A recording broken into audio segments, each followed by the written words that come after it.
Okay, everybody, we are almost ready for ignition. There we go. We got audio and we're good to go. Okay, good morning. I hope everybody's doing well. I'm just getting everything so I can see it. Whew, big topic today. So the topic of this live, let me get comfortable here, is are you whole and why it's important. Now, what does being whole mean?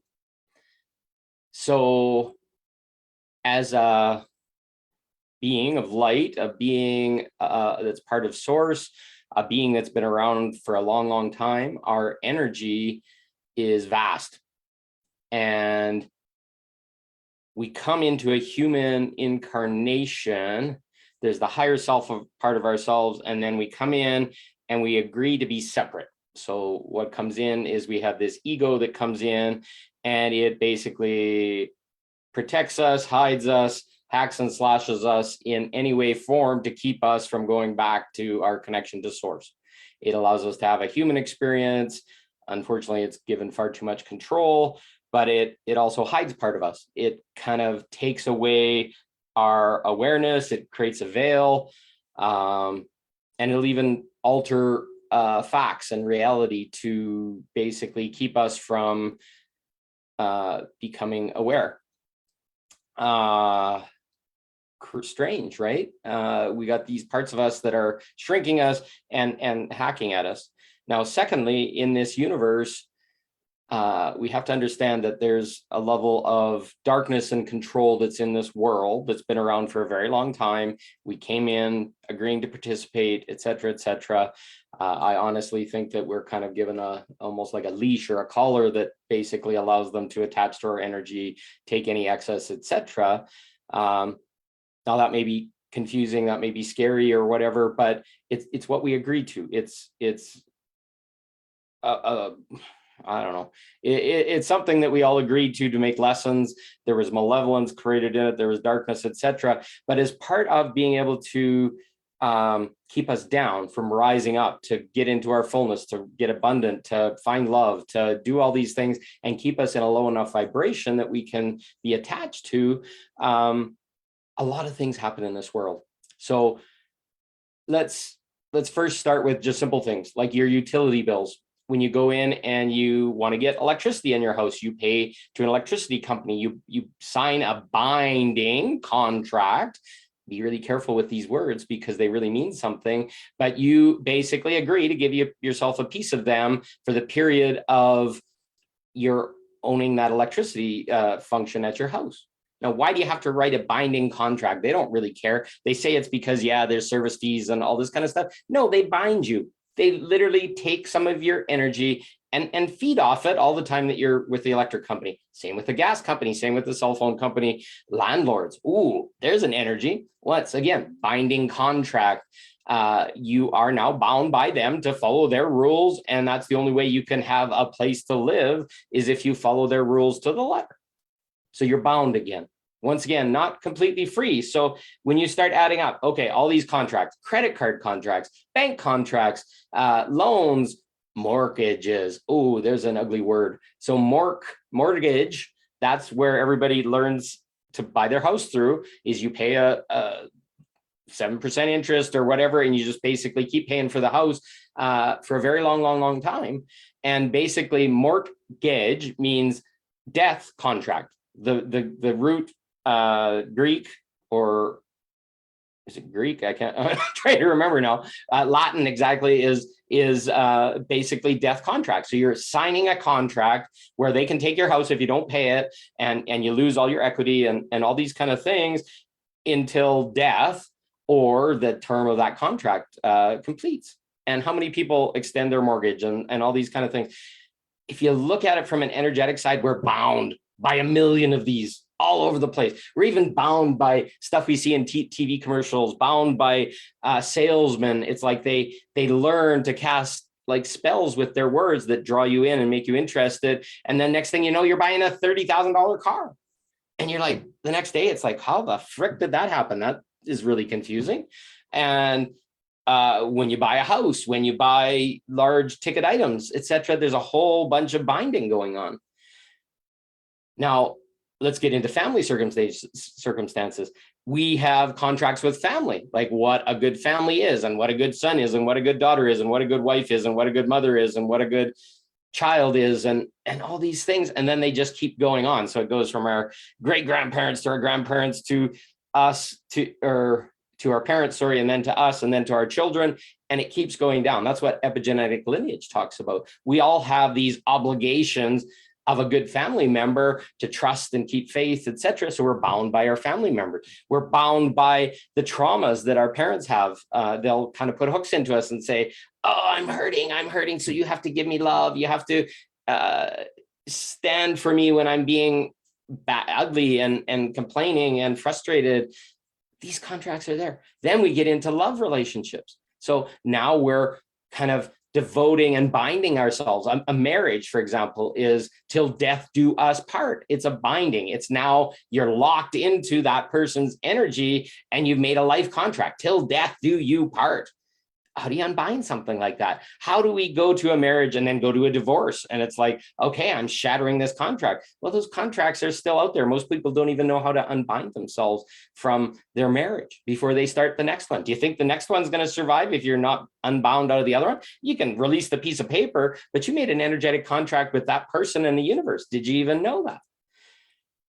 So you start looking at it. Then it just gets worse and worse and worse. Like clothing. Okay, what do we got here? Adidas on my shirt. We're bound to that logo. We give it power. We pay extra money for it because it's good. Nike, Disney, any big name. Looking at it and because we love it, because etc. We put a part of our energy into it. It's like, I really love that. I got to have all my clothing be this. The style is great. It becomes part of my personality. It becomes part of my energy. And we don't even know that we're doing these things to ourselves. So are you whole is a pretty big question. And if any of these things resonated with you and you know, and you have a feeling that, oh yeah, you've been giving your energy to these things, now you're aware. And this is the really cool part. You can still have that piece of paper contract, but you can remove the energetic part of it. They do not tell you that there's an energetic part to it. But once you're aware of it and know you never agreed to give a part of your soul to have electricity or a cell phone or a data plan or anything, you're aware and they don't like it. But you can just make it as simple as this. Sit down, close off the energy and say, oh, Scotiabank, that's my bank. Scotiabank, I revoke all energetic implied contracts in any way, shape, or form with you that involve my energy. I clear, end, cut, clear, dissolve, and resolve all cords, contracts, energies, and attachments. Poof, send it out into the universe. And then you can even go more generic, like I dissolve all contracts with my soul that were engaged without my conscious awareness as a human being.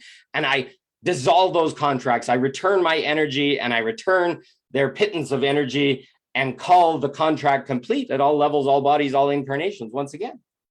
Oh, boom. Integrity, stuff, energy that you didn't know you'd lost has come back because you've unknowingly given all these things. You unknowingly been bound coming into this life. So you can go back and say, I revoke all contracts, all social insurance numbers, all governmental attachments, anything that was done without my conscious awareness. From the moment I was born until this time and in all past lifetimes, I hereby clear them and dissolve them and resolve them and end those contracts, smash and take back what is mine and give back what is theirs and be done and call it all into conscious awareness. Poof, all of a sudden, whoa, what's going on here? I'm bigger than I thought. I'm more powerful. I'm more confident than I thought because those energies were stolen from you without your conscious awareness. Does it feel different? Did you call those things in? How does it feel in your body? Maybe pause the video, make that call and ask, and then see how it feels and see how there's achiness and different weird things as things are detaching from you that you didn't even know were there. And then we can get into really crazy ones like relationship stuff where people manipulate and they traumatize you and do all these things to keep control of you because they're not confident themselves and they want to have friends, but they don't want their friends to be better than them or whatever. I know this happens with women a lot. Men just beat the piss out of each other, or they have a massive fight, because really we don't see any value in those things. But it happens. Women do it to men all the time. Mothers do it to children. Fathers do it sometimes. There's like all these underneath things from our wounds that are attaching. So what we're trying to do is release all those things. Become consciously aware of how my actions, like, for example, integrity to me, so we'll get to the word integrity in a sec, but integrity is following through with your word, doing what you said. How many times do you make a promise to someone and then have to break that promise and feel really bad about it because it's not in alignment with a binding or an agreement you've already made and you didn't even know it was there? And really to commit it and to follow through with that person might have to make you admit that you had lack of integrity, you had let the lack of follow through. There's so many things underneath that are in our unconscious belief because of these bindings that are guiding every action that we make. It's a subconscious thing. It's like, oh, I don't have enough money because I agreed to pay income tax. I don't have enough money because I agreed to pay interest on 20% interest on a credit card. All these kind of things.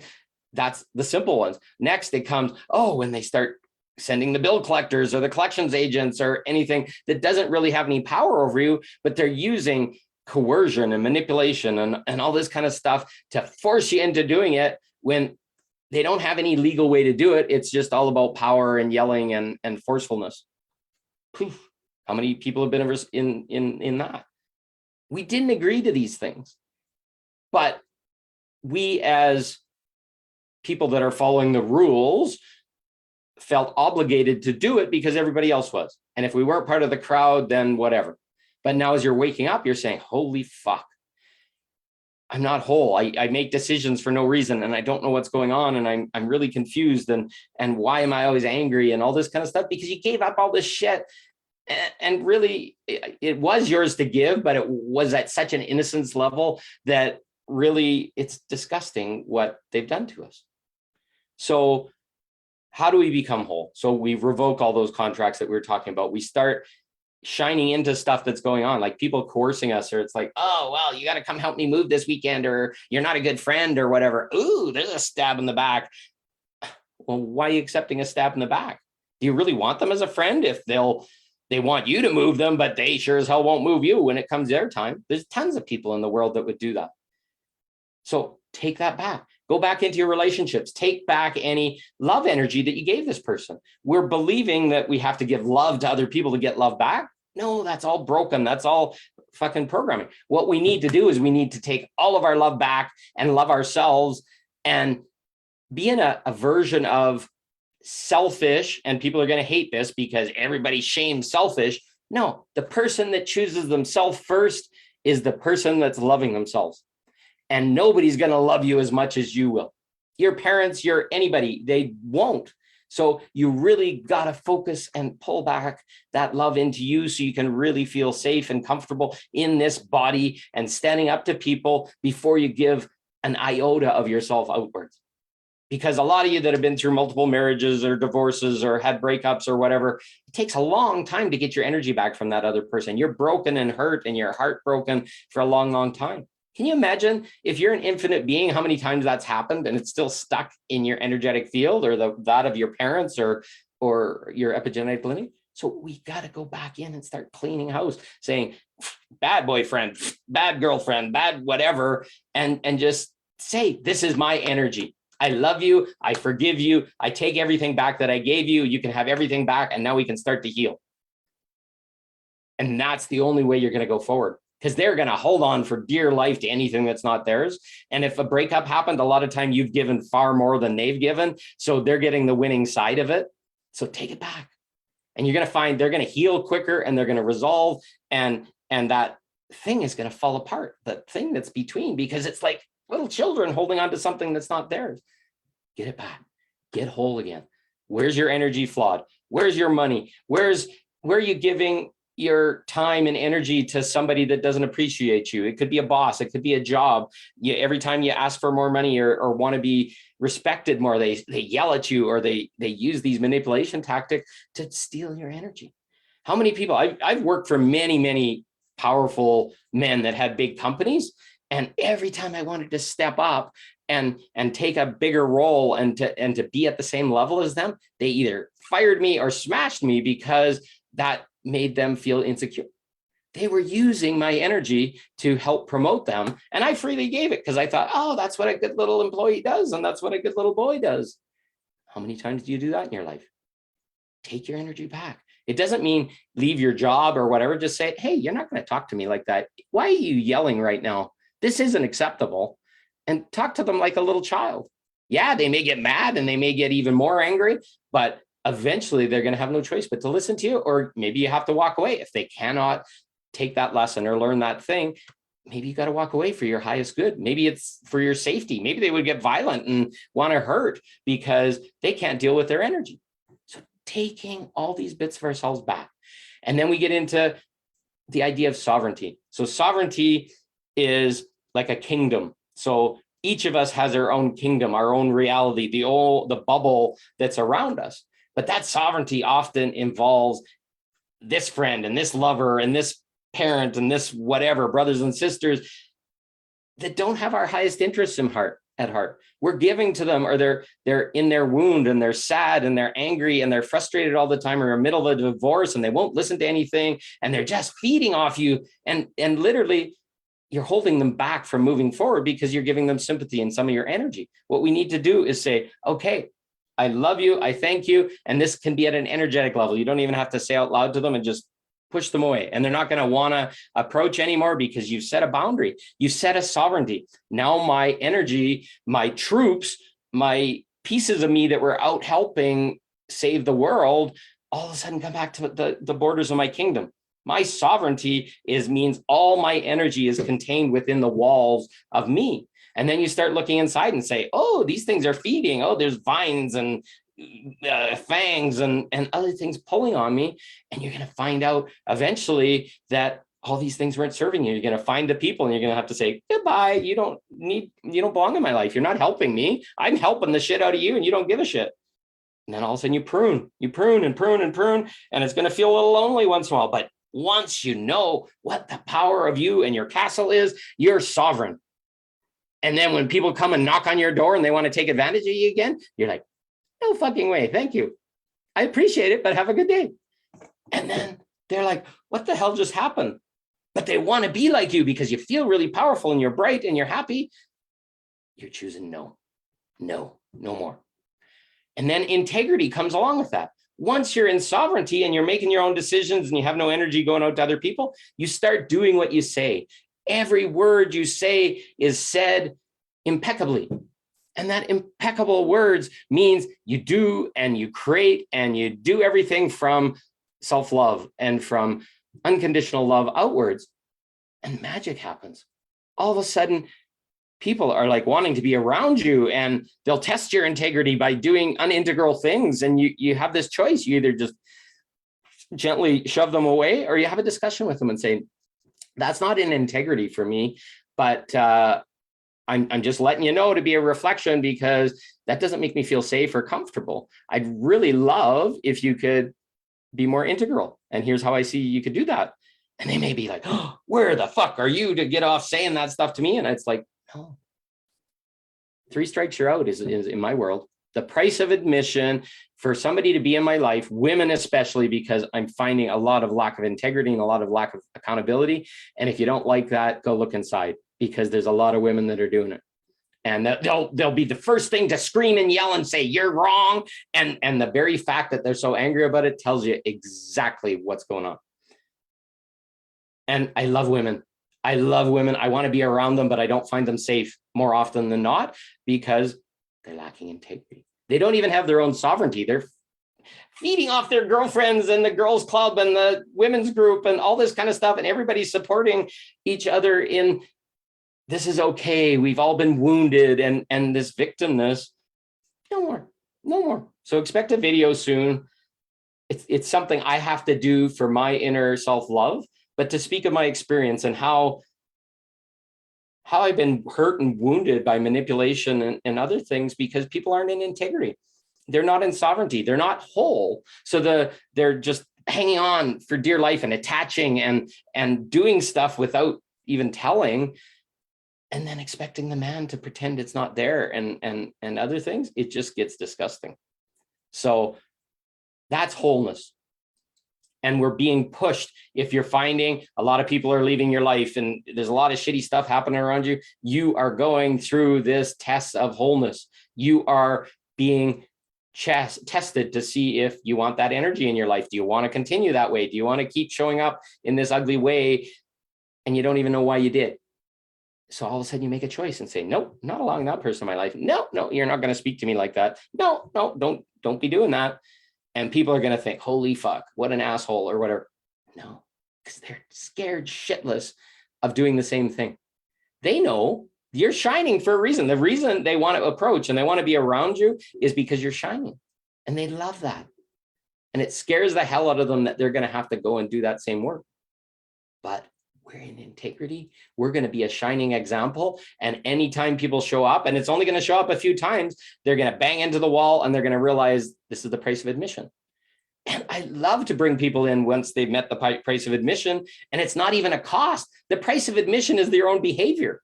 It's not like, give me abundance and here, join my group and my community or whatever. No, you be an integral, accountable, whole person. And I will love you for the rest of your life. Be in your sovereignty, constantly figure out sovereignty. Call me on my shit. I'll call you on your shit. Magic. This is the new world. This is 5D reality, but we got to take some really big steps and it's going to be scary, but without wholeness, you're lost. You're diluted, not diluted, diluted. Like so little of your energy is in your body. A lot of people are running around with less than half of their love, their soul effort, their body, because they've given it away to all these entities, all these darknesses, churches. There's another one. Start giving your heart, soul, and listen to some of the prayers. I was in the Catholic Church. The Catholic Church, one of the first things, I have sinned through my own fault in my thoughts and in my words and what I have done and what I have failed to do. Anybody without religion is going to listen to that and just gag. I've sinned in my thoughts, so stuff I didn't even do yet. And then in what I failed to do, I'm now sinning because I didn't do stuff. It just makes us permanently demented. So I cancel all of that energy, all of the Catholic Church energy. It's not doing what it's saying. It teaches unconditional love, but it puts a God above you. It puts a priest above you. It puts a pope above you. It puts all these kind of things. And then it puts sin above you. And sin doesn't even mean something bad. Sin means off course for an archer. The word sin, you say your arrow is in sin when it didn't hit the bullseye. Ooh. So sin's all of a sudden a different thing. It's like us testing to see if we're doing better in the world, trying new tasks, trying new things, and not beating the shit out of us, saying we're going to go to hell and we're going to have to die when we make a mistake. It's like, oh, I'm adjusting course. I'm realigning and I'm moving forward.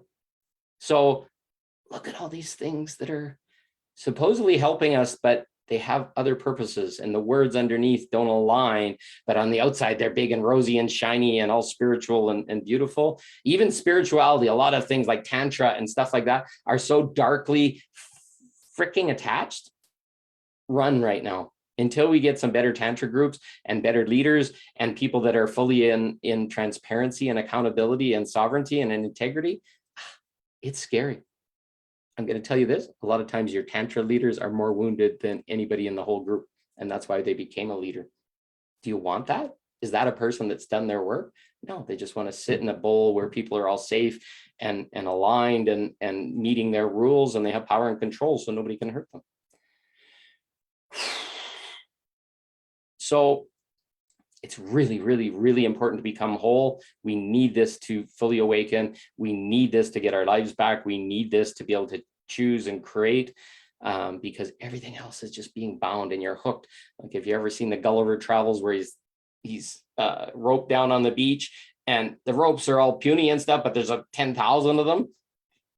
You're that powerful. You're Gulliver. You're that guy that's waiting to pull up. And in the Jack Black version of the movie or whatever, he does eventually. He gets his strength up and then all of a sudden he pulls his shoulder up after thinking he was trapped for all this time. And all of a sudden the whole wall comes tumbling down.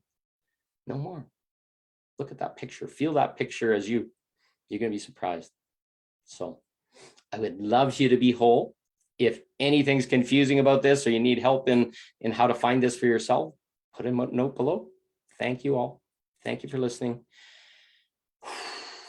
This is powerful stuff. So love you. Have a great day. Thank you for listening, and we'll see you soon.